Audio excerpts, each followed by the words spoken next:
iniciar este debate. Peligrosamente juntas. Comenzamos.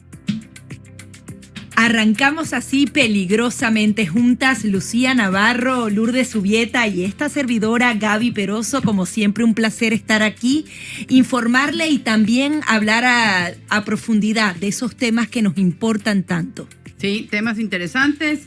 Hoy tenemos un tema que es bien delicado y a mí me ha dado mucha tristeza, ¿no? Hablar del cáncer de seno, sobre todo después del COVID, donde tanta gente lamentablemente se descuidó, se me hace que es bien, bien importante. Y estamos en el mes. Claro. De crear conciencia, pues, la ¿no? concienciación, del cáncer de seno. así es. Feliz tarde, queridos amigos oyentes de Americano Media y de Radio Libre 790 AM, que retransmite toda la programación de Americano. Felices de estar con ustedes, por supuesto, otra tarde lluviosa aquí en el sur de la Florida, así que manejen con cuidado. Y para los que nos escuchan en la Unión Americana, pues felices de que estén conectados con nosotros, además a través de nuestra aplicación, que es importante que la bajen en sus teléfonos y en sus tabletas, en nuestra página web, americanomedia.com, y en todos estos servicios, Roku, Apple TV, estamos en Fire TV, que nos permite pues estar conectados con ustedes. Fíjate que ahora que dice Lulú que la tarde lluviosa. Desde que llegué a esta ciudad en julio, no he lavado mi coche.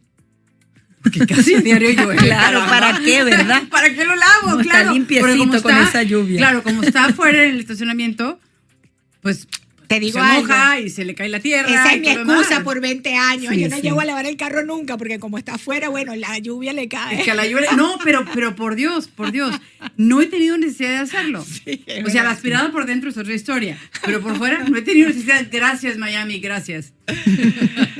Bueno, tenemos también, además del cáncer de seno, una nota muy, muy preocupante, que es que hay un aumento de casos de cáncer en menores de 50 años. Antiguamente, por ejemplo, el cáncer de colon, nos decía, no, la primera colonoscopia o examen de despiste de cáncer de colon es a partir de los 45, 50 años. 50 años, ahora dicen que es a partir de los 40, 45. La cosa va bajando porque hay un aumento. Pero el aumento, yo tengo una duda, si es porque hay más enfermedades o es que lo estamos detectando antes, que eso es otro temita, Gaby. Sí, bueno, es una de las cosas que dicen. En primer lugar, al parecer, están diciendo que ha aumentado el riesgo con cada generación. Es decir, una persona que nacía en 1960 parece que experimenta mayor riesgo que las que nacieron una década anterior, en 1950. Apenas están haciendo estos estudios y justamente toma lugar en lo que dice Lourdes, porque en esos años y en los años posteriores era muy poco lo que se hacía, los exámenes de detección. Entonces, por ejemplo, en el cáncer de mama, las cifras son mucho más precisas porque hay más cultura de hacerse esos exámenes. Sin embargo, cuando se refieren al cáncer de colon, los números son bastante preocupantes, tienen que ver con el estilo de vida, también con razones genéticas, pero al parecer ya lo han determinado así: el consumo de alcohol, el tabaquismo, la obesidad y la alimentación altamente procesada, porque parece que hay más incidencia de casos en los países más desarrollados, son determinantes a la hora de determinar ese cáncer mucho antes de lo esperado, antes de los 50. Por eso, en aquellos años, los abuelos, con las comidas tan naturales que se cocinaba, se iba al mercado y se compraba todo fresquito, el pollo fresquito, los vegetales igual, cocinaban todos los días. Pero ahorita con la modernidad y lo que se ha dicho es que con este afán de la mujer por trabajar, nada porque trabajemos las mujeres. Yo amo trabajar y apoyo a toda mujer que lo quiera hacer. Pero esta necesidad de ser prácticas, que crearon las comidas en platitos, que las metes al micro, que un minuto, etcétera, etcétera, los precalentados, etcétera.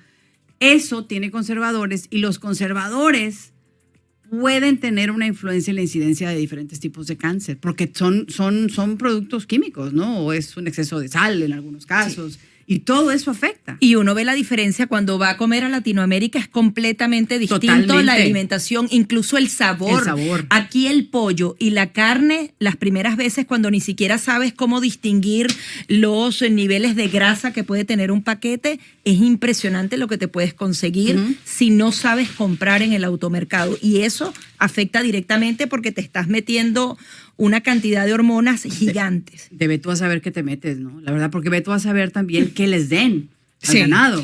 Y por supuesto, si quieres comprar orgánico y ya muy tú sabes elevado. lo que eso cuesta, ¿no? También es muchísimo más costoso. Pero adicionalmente a la comida que ustedes están mencionando, es verdad lo que dice Lucía. Uno compraba esta noche voy a cenar pescado. Ibas al mercado, comprabas el pescado que te ibas a comer esa noche, o el pollito, o lo que fuera. Pero lamentablemente, pues hoy no es así. Hacemos la compra una vez al mes y metemos todo en el congelador, proceso de Así descongelar es. después, Sí, y entonces también. Ese es empezar, ¿no? otro Y luego el proceso de cocinar con el microondas, que esa es otra, ese ¿no? es otro tema también. Y además de eso, si no comemos comida rápida, es decir, Del arco dorado, etcétera, etcétera. correctamente, que es Del muy arco dorado. rica, El arco que es muy dorado. rica, pero que en definitiva todos esos alimentos procesados pues también afectan, ¿no?, la salud.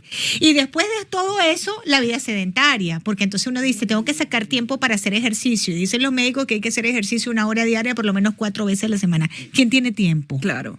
¿Quién tiene tiempo? No, uno camina en la oficina y tal, pero no es lo mismo los pasos que tú das en la oficina a los que das en una caminadora o los que Exacto. das caminando en un parque, en la calle, en fin, ¿no? Haciendo la rutina. No es lo mismo. Exactamente. Bien. 305-482-6715 es el teléfono de contacto aquí en el estudio.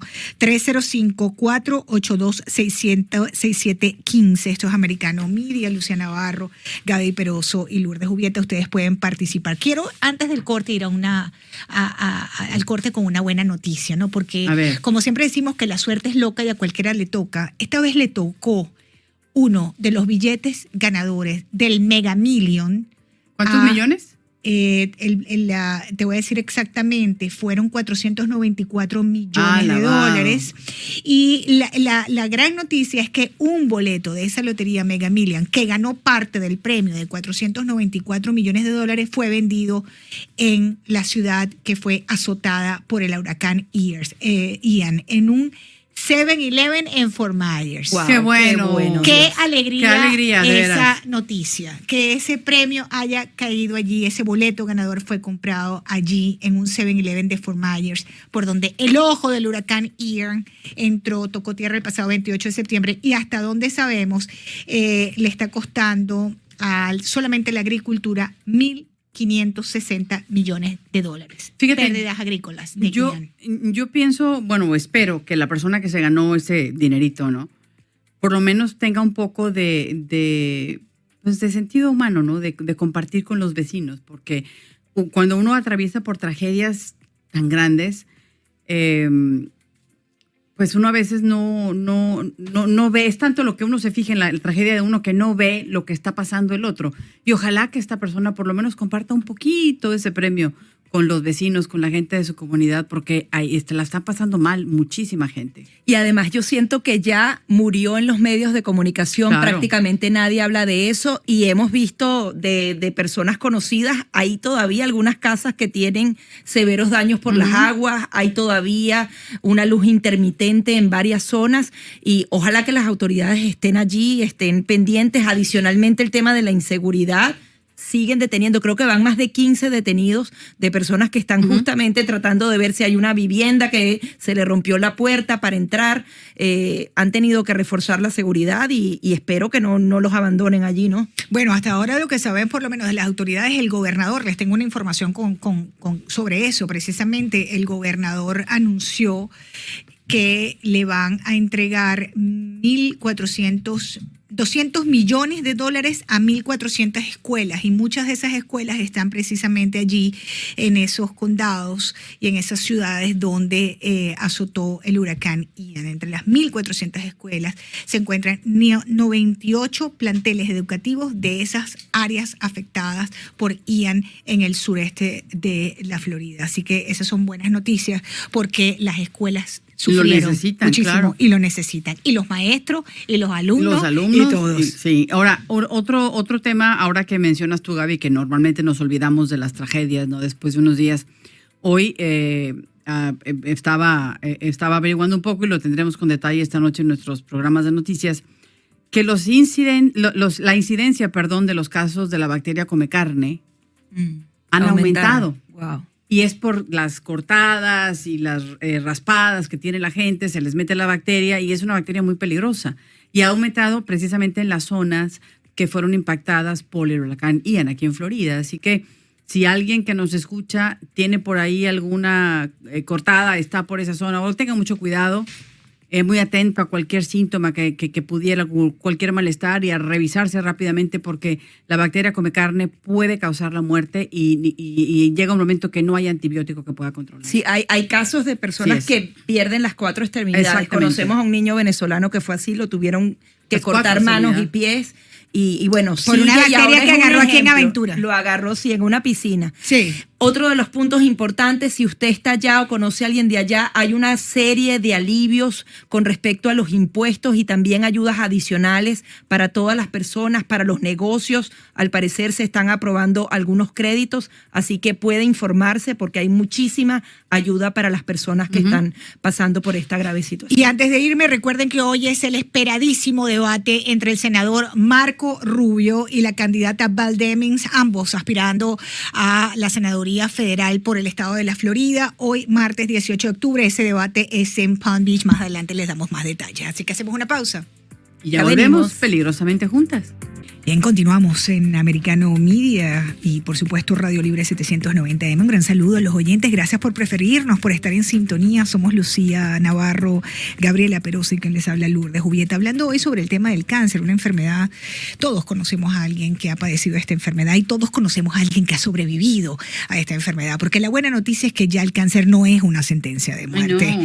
De manera pues que eso es algo que nos hace muy feliz saberlo y constatarlo a diario. Pero hay un detalle, y es que la gran noticia, la que le ha dado la vuelta al mundo en los últimos días, es que hay un aumento de casos de cáncer, pero en gente menor de 50 años, que es algo que, no venía sucediendo. ¿A quién tenemos en línea, Gaby? Cuéntanos. Sí, vamos a darle la bienvenida a Martín Lázaro Quintela. Él es oncólogo y justamente va a explicarnos un poco lo grave de estas cifras. Incluso veía algunos reportes, doctor, que comparaban esto con la inflación. Decía que en algunos países hasta ha sido un aumento del 2%. Pareciera que es poco cuando tú hablas de un 2%, pero sucede como con la inflación. Ya en 10 o 20 años el número se vuelve una cifra bastante preocupante. ¿Qué nos puede decir de los recientes informes y por qué más gente joven parece estar enfermándose del cáncer? Hola, buenas tardes. Buenas tardes. Recientemente se ha publicado un trabajo en una revista de alto impacto en medicina y en oncología, como es el Nature, y es un trabajo que hace en varios países, analiza a qué edad se presentan en los tumores, porque yo creo que todos teníamos esa percepción de que los tumores eran diagnosticados o aparecían a veces en una consulta pacientes con cáncer a edades más tempranas, y esto nos constata un poquito lo que está pasando, ¿no? Lo que encuentran es que hay diferentes tumores en los que se ha visto que esto ocurre, ¿no? La mayoría de ellos son en tracto digestivo, sobre todo en cáncer de colon y recto, pero también en otros tumores como pueden ser los tumores de endometrio, el cáncer de mama, el cáncer de riñón, un tumor que se origina en unas células de los huesos de la médula, que es el mieloma múltiple, y también en pacientes con tumores de cabeza y cuello o con cáncer de próstata. Doctor. Entonces parece que se está incrementando. Perdón, sí. No, se estaba incrementando, lo escuchamos, discúlpeme.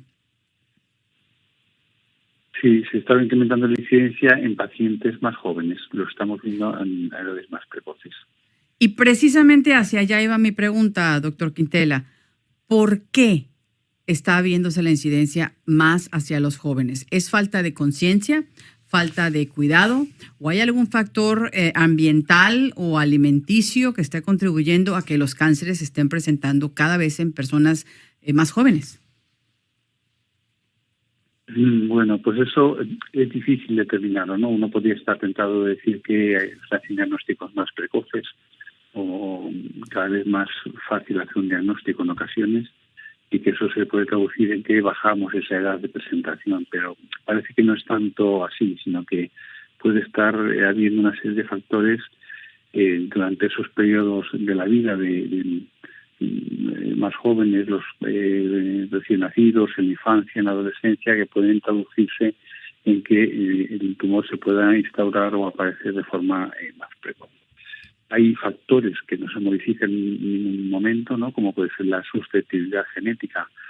Los tumores, un porcentaje de ellos en pequeño, menos de un 5% probablemente, tienen una susceptibilidad hereditaria, digamos, pero la gran mayoría son esporádicos y muchos de ellos con asociación a algunos agentes que los pueden, digamos, provocar cuando estamos expuestos a ellos, ¿no? Por ejemplo, la disminución de la lactancia materna, el uso de antibióticos parece que puede alterar la flora que tenemos en el intestino y eso también podría facilitar la aparición de algunos tumores.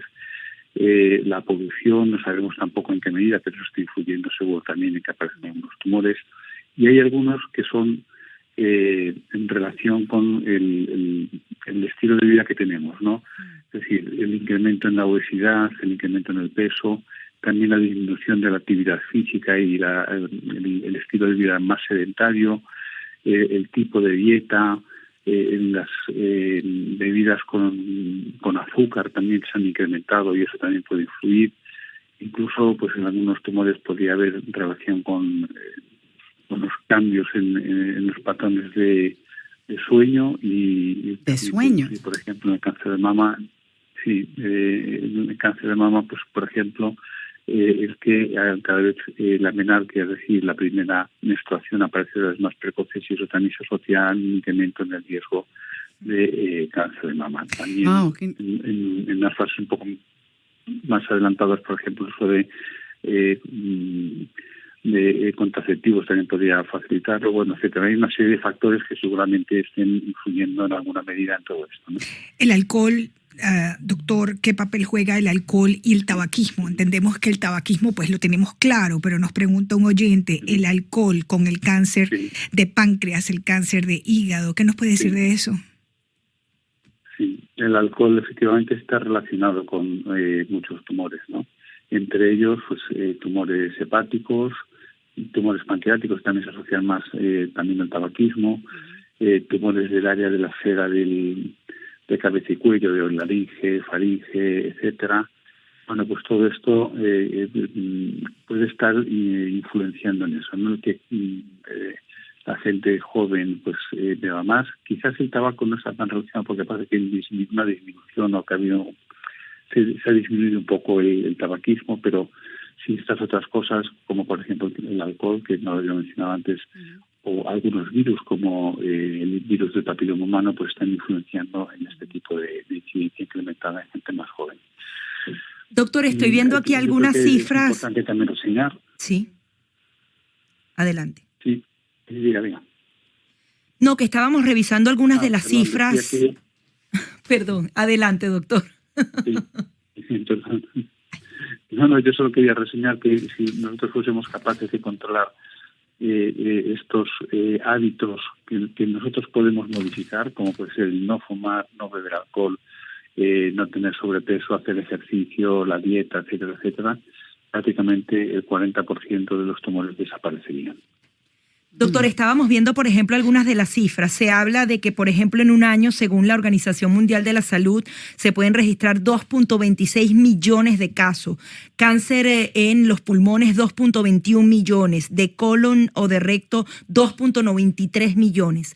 Estas cifras también tienen relación más bien con la detección de esos casos. Cada vez son más exámenes los que se están diagnosticando a nivel general, no solamente a edad temprana.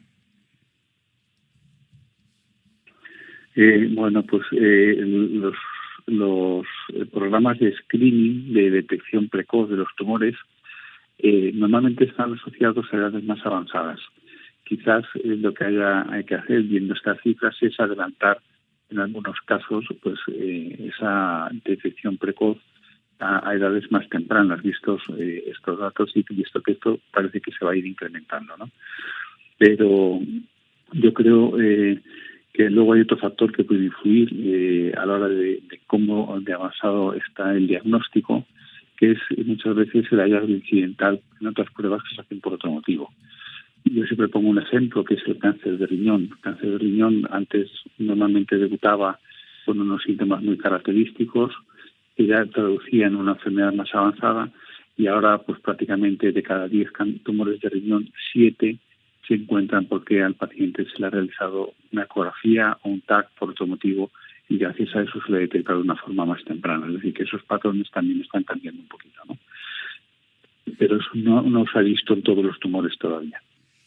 Doctor, el cáncer de colon es uno de esos tipos de cánceres que han aumentado, y el cáncer de recto, ¿no? Eso está, suponemos, ligado directamente a la alimentación, al tipo de alimentación, las carnes rojas. Un oyente nos habla de parrillas, lo que llamamos en Estados Unidos los barbecues, todos esos químicos que utilizan para hacer las parrillas. Sí, ciertamente hay una relación allí.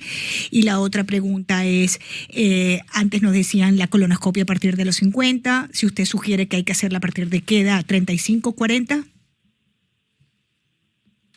Bueno, eso de momento no está establecido en base a esto, ¿no? En principio lo más recomendable sí se dice a partir de los 50, pero si hay antecedentes familiares de primer grado, pues a veces se recomienda adelantarla, ¿no? Pero hay unos factores, como decía usted, que se asocian, como decía el oyente, al cáncer de colon y recto. Desde la obesidad, lo que decíamos antes también, el sedentarismo, también a veces el síndrome metabólico que se asocia a veces a ese sedentarismo y a esa obesidad, y que consiste pues en hipertensión, colesterol alto, etcétera. A veces también un tipo de diabetes, la dieta, que es fundamental, lo decía el oyente también, ¿no? Es decir, las carnes rojas y las carnes procesadas, las bebidas que contienen mucho azúcar. Los embutidos. Los embutidos. Claro. Sí, las carnes procesadas y todo esto, ¿no? Todo eso influye. El alcohol también influye. Y doctor, por favor, le pido que aguante un poco esa idea que nos está explicando. Necesitamos marcar un corte y regresamos enseguida para que nos siga hablando de todos esos factores. Ya regresamos peligrosamente juntas. Gracias por continuar con nosotros. Estamos peligrosamente juntas, Lourdes Subieta, Gaby Peroso y una servidora, Lucía Navarro, conversando con el doctor Martín Lázaro Quintela, un oncólogo con quien conversamos sobre el tema del cáncer, un tema muy difícil, muy delicado, que tiene muchos recovecos, y el asunto es que cada vez el cáncer está apareciendo en edades más tempranas. Y hablábamos con el doctor Quintela sobre algunos de los factores que están contribuyendo a que estas estadísticas estén cambiando, que cada vez los pacientes de cáncer sean más jóvenes, doctor.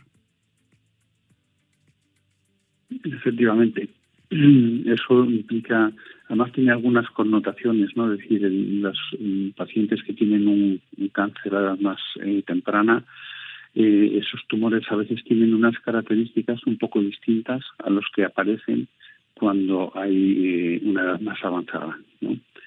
Por ejemplo, en general, los tumores que aparecen a edades más tempranas pues suelen tener un peor pronóstico, a veces aparecen con enfermedad más avanzada en el momento del diagnóstico, a veces se asocian a una, digamos, peor supervivencia.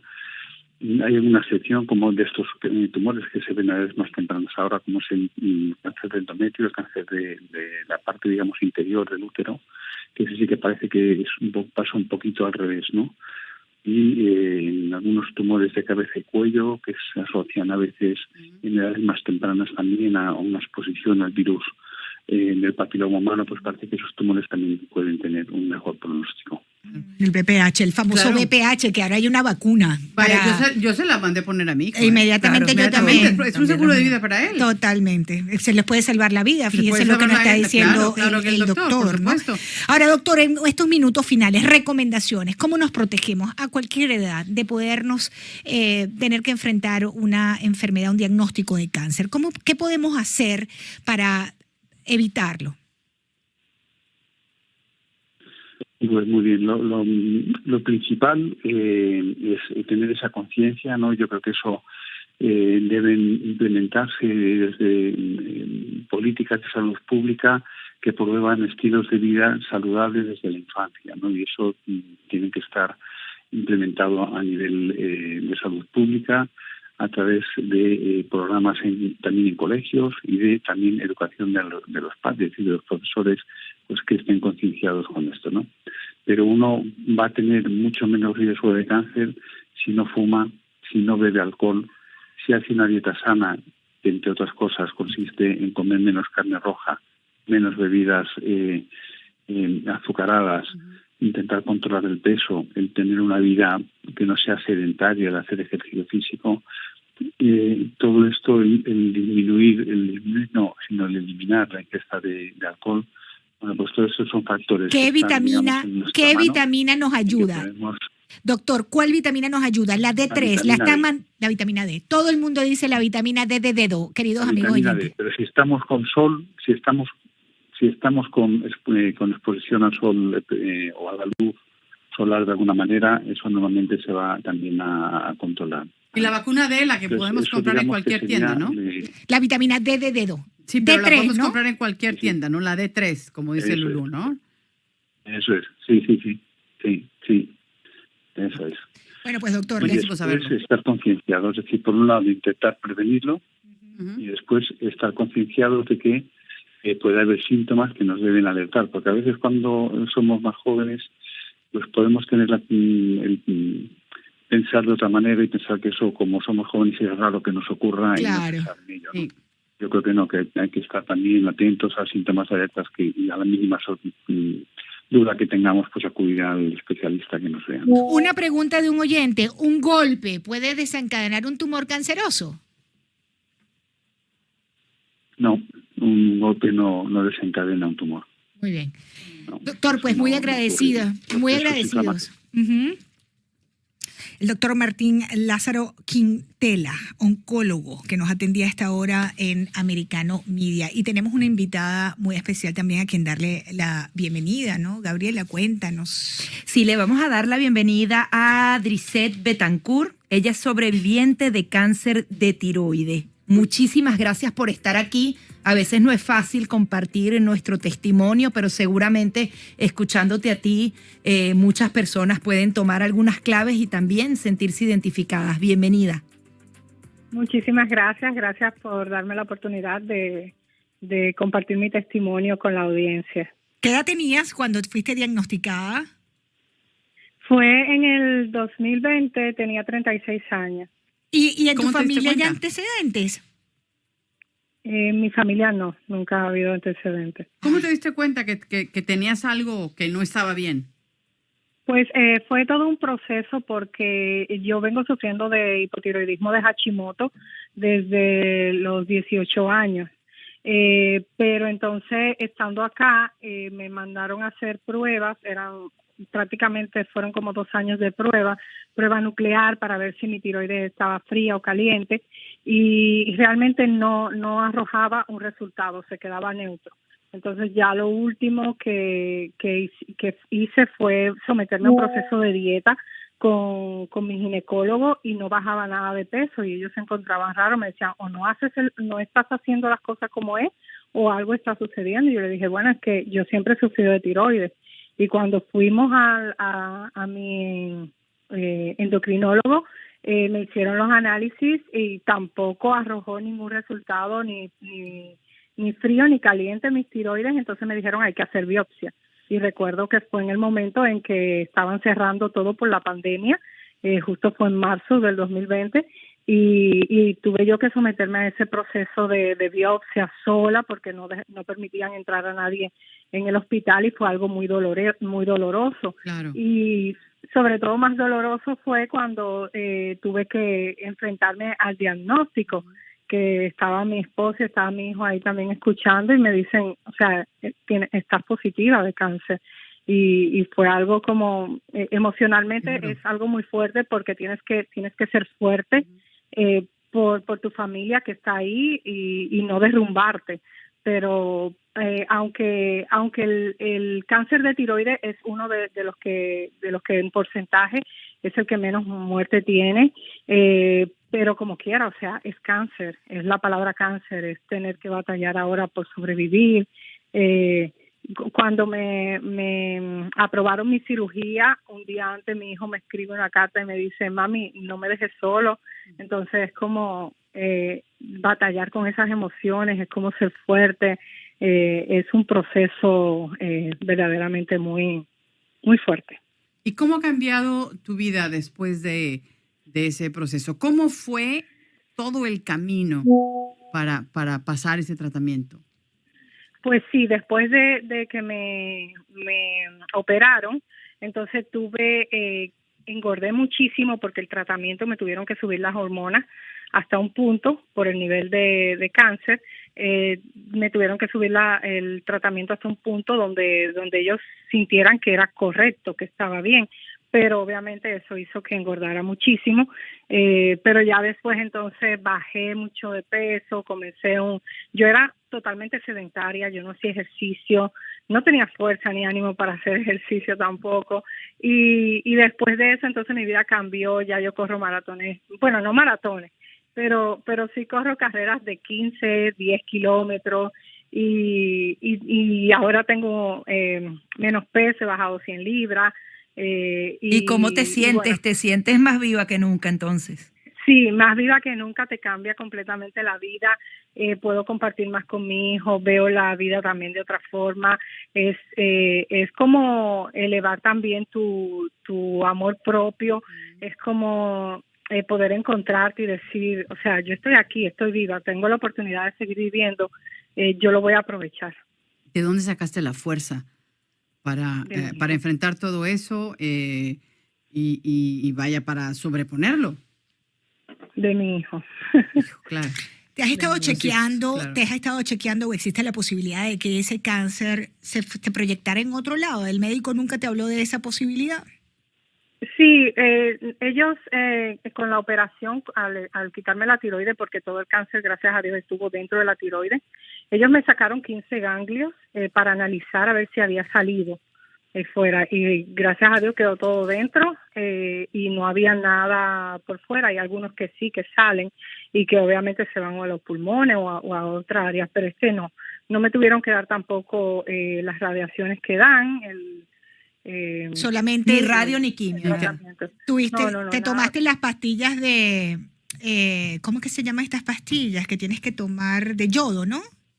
No te pusieron el yodo radioactivo. Pero no me lo pusieron, gracias a Dios, pero sí me tuvieron que estar chequeando cada 6 meses y justo el mes pasado ya comenzaron a chequearme cada año. Ay, qué bueno, esa es buena noticia. El proyecto de cada año. Sí, es buena noticia porque ellos dicen que cuando es así es porque todo está bien, porque nada está mal, y obviamente lo chequeo son haciéndote un ultrasonido, revisando que todo esté bien, que los ganglios, que todo el área esté bien y que no haya ningún residuo de cáncer.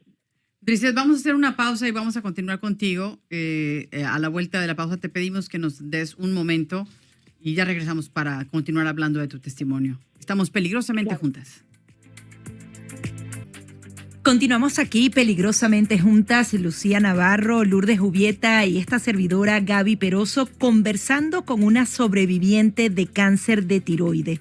Drisset, ¿qué mensaje le dejas tú a las personas? En primer lugar, el tema de la prevención, tú te diste cuenta porque, bueno, estuviste luchando con el tema del peso, pero en general a veces ignoramos, no le prestamos la debida atención y se nos pasa la vida y luego entonces el diagnóstico es mucho más complicado. Gracias a Dios en tu caso no sucedió, pero seguramente también conociste a otras víctimas de cáncer. El mensaje para que todos estemos alertas porque a cualquiera nos puede tocar.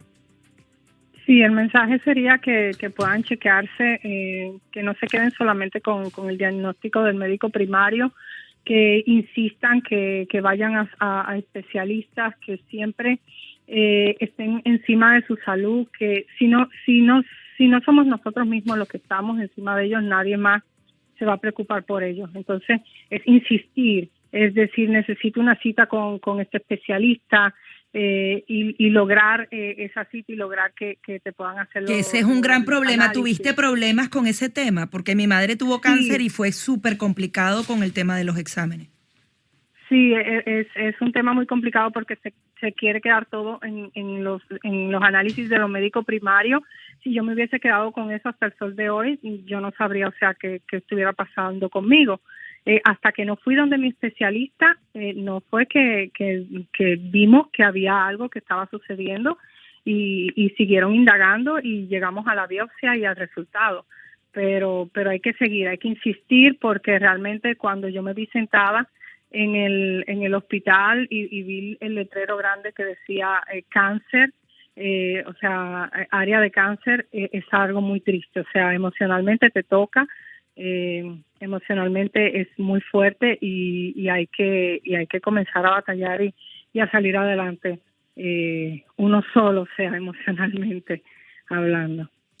Gracias, Grisette Betancourt, sobreviviente de cáncer de tiroides, por acompañarnos a esta hora en Americano Media y en Radio Libre. Mucha suerte, mucho éxito. Gracias. Gracias. Bye. Bien.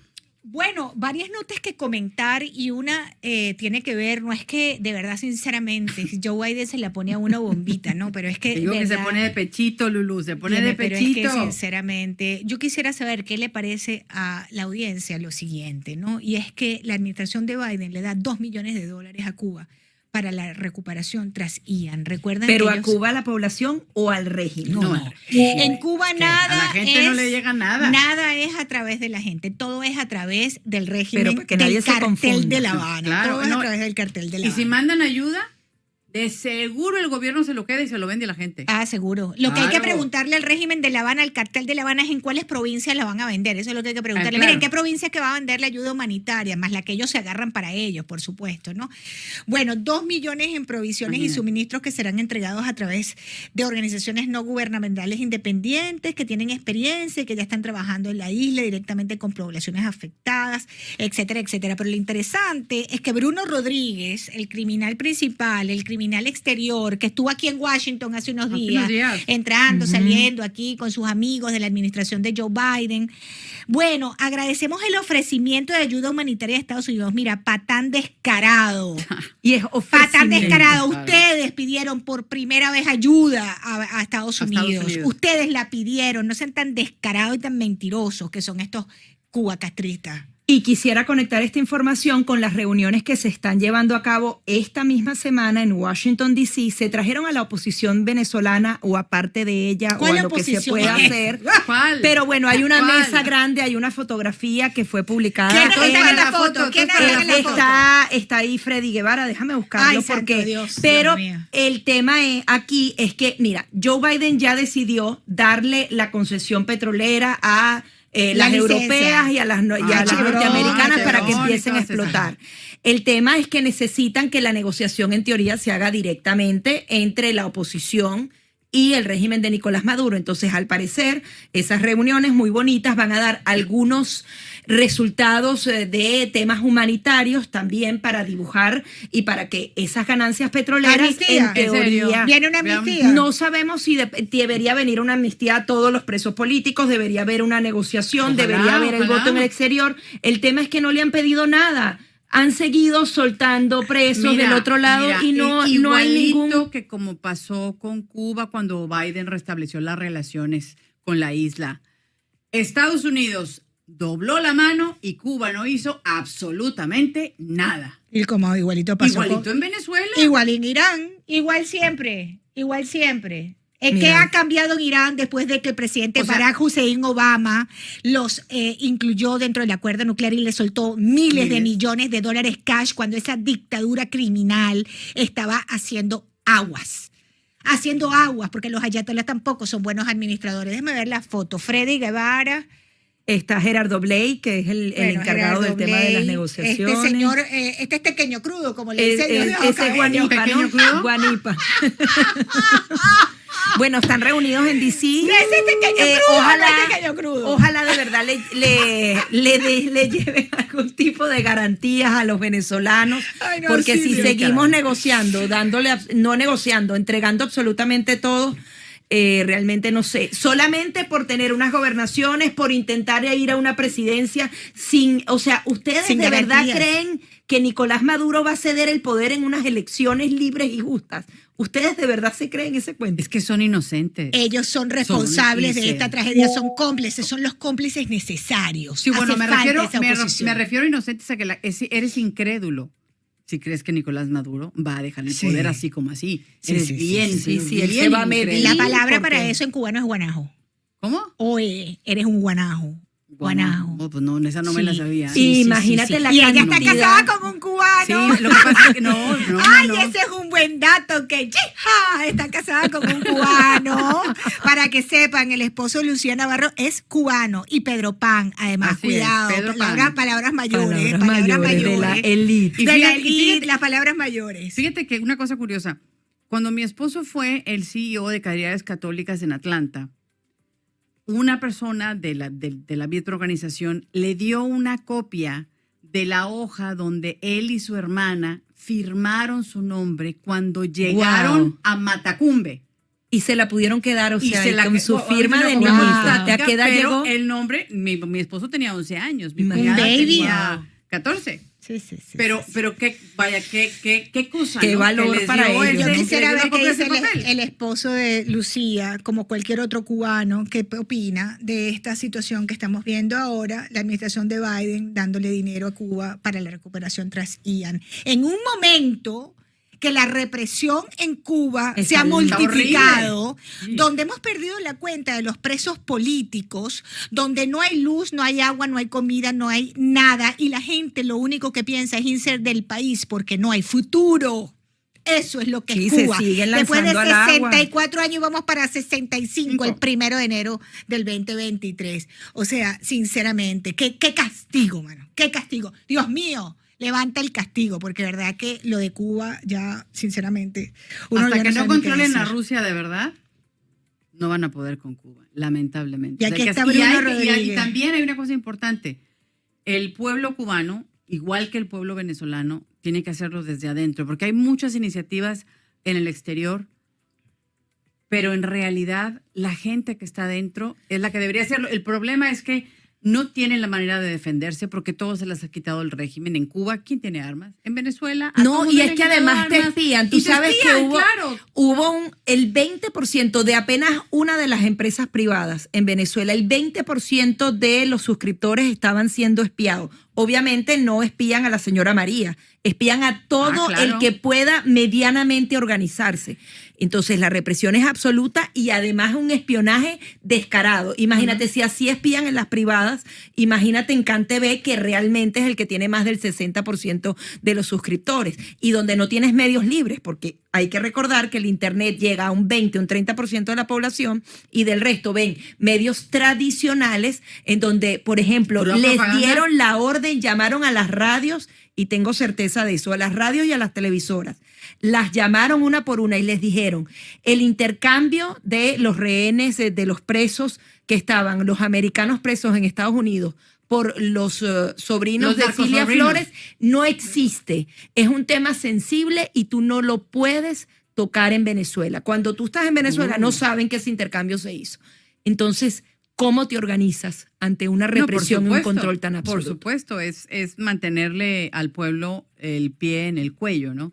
Pero Y si la ayuda vaya, llegara a lo que ustedes decían, si la ayuda a esos 2 millones que le va a mandar si le llegara a la Joe gente. Biden a Cuba por Ian le llegara a la gente, pues maravilloso. Claro. El problema es que eso todo pasa por la manera del régimen, que después la vende y la distribuye por allí, por provincia, después de ellos robarse todo lo que puedan. Después Porque de eso es lo que quedarse ha con lo pasado mejorcito, antes. después de quedarse con lo mejorcito, porque... De abastecerse ellos. Sí, porque una cosa es vivir en el socialismo o en el comunismo con el dinero de otro, ¿no? Pero Sí, cuando tal el cual. dinero se acaba, ahí sí no está Ahí bueno. no es Ahí sabroso sí no el está socialismo bueno. ni Ahí el no. comunismo. No, pero, en fin, esta gente se aprovecha de la gente, se aprovecha del pueblo y ojalá que hubiera algo que realmente lo sacara de esos gobiernos, para Se que la nos gente acabó el fuera tiempo, libre. chicas. Se nos Sí, acabó el señor. tiempo, ¿Ya tan chicas. rápido? Ya, tan rápido. Feliz tarde para todos. Gracias por haber estado con nosotras. Peligrosamente juntas.